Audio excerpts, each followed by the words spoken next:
baluba nyonso tu bolimbisa nga ngai moko mpe naza moitié moluba kote ya Kasai wana donc bolimbisa nga baluba nayeli vie na biso jibe mpe na papa chéri na manquer respecté vous comprenez biso ozali bédicateur ya masse donc jibe mpiana vie ozobeta bien ti omoni ntango olobaka joyo komona ye soki samsonique vie yo kosalaka biloko wana te masa nanga jibe mpiana wabe ngutu vie toa age moko na yo toa age moko na yo jibe yo ka oleki nga na monene wa jibe oleki nga na monene wa mama solo oyo abison limbisa nga jibe mpiana abison bizu kaledu po ba abison bakomo mebele bakomo zwa komba petit na ngai ye abison bizu kaledu Monaco de Switzerland voilà. Alors, nazo expliquer vie na yo abison vie na jibe mpiana azo beta faux jibe mpiana yo oza vie na yo et ozali vie na vie abison vie à triple X vie na biso tout voilà. Alors Samsonique kozanga mbongo te mutu oko komisa na niveau lokola mbwa okenda ko laisse tala fufo munene amela obite we toko porter plainte siko boule ekanye na kingo akufi oko sepela ozo filmer peu oh Samsonique musique yeso katani okomuso za théâtre to sepelité na sepelité en que vrai muluba ya mbujima ikananga tumpu tchengo kudu bende jibe sola bien so monique Samsonique azana difficulté azana mbongo te luka opesa eta mbongo asala bongo poza na mbongo te yo nga so na mbongo pena obi obengi alempela mochwa amela ba fwe ebele bongo aomelango na pesi wera raison kokata anoza mabe jibe siko yo complexe na yo ya Samsonique akoma peli bumuloko yo nde yango ko sepela mais non ko profiter na faiblesse ya mwana mobali wana te papa chéri binadam masa tio snapper ngai vidéo fait kota les news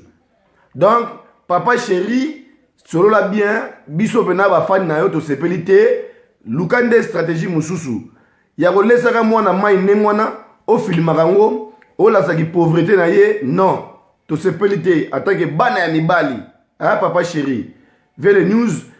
l'exa message yo en tout cas papa chéri ngai pena petit na yo orgasme anatani molobeli ya mboko oyo ya mukili oyo masa ya abison bisou masa triple X masa pati bofondo to sepelité biso baluba Samsonique aza mutu o comme ça quoi jouer te mais non ve luka zwata mbongo pesier Samsonique zwa moi parti yo bana ba faire nga kutu ya mona lobelaka masa nga Hakim Prince Lausanne lo mala Bentley o sentir bina ke no to na contrat na biso marié banda esa na Didier Nzongo afinga nga yo molobeli yo Nzongo yo kozwa muta olobela yo un jour yo tete lokola nguba yo na zoka pa mutu na ko beto mabe message yo eleka cameraman ko kata ngote na montage wana pona Nzongo na zongeli jibe piana talasima zonga moto elobala ngo petit na faire rigola sala makambo oya bien eko sepele sa batou donc to sepelité message eza pena apprendre ou à laisser mais ngai na kolinga to à laisser o lesango na kolinga o zwango nde parce que ça la Vanessa Tumba bien parce que eza na vrai muluba à côté la rayo oza ba fanatique na yo to batou bokoloba o yo zanga ba sujet te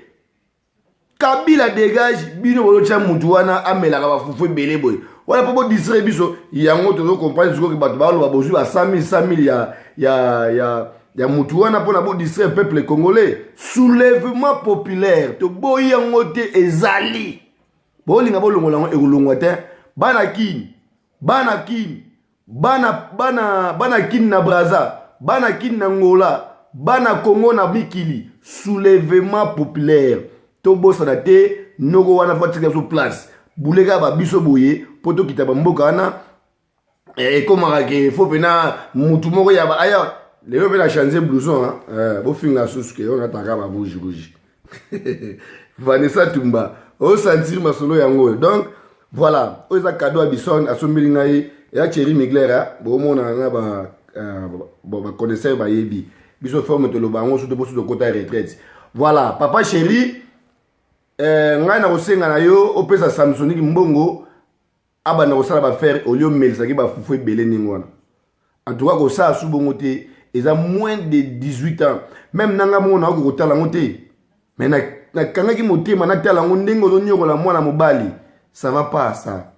c'est pas bon papa chéri ko profiter de la faiblesse na été donc eza malamu te message yango yo en tout cas soki na mataki likolo bolimbisa ngai bana membre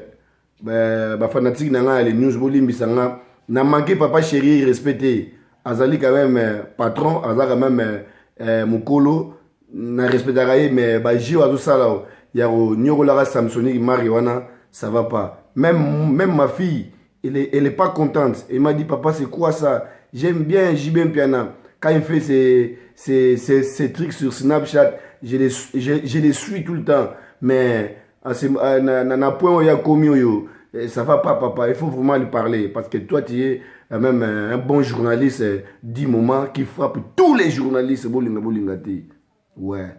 babi bombo claque chatterbox ouais d'aller crier à triple X mao tchitchunge alors na suki na ngaboye bo umela bozala bien on est dans les bons le bas c'est l'essentiel donc tous à la rabo moko Arsène botangwela ngampela ouais bo benga JB Mpiana bo tchena temps message opena JB soko yo giango soko répondre na roelo wana mutongo na kana yo biga place ekende check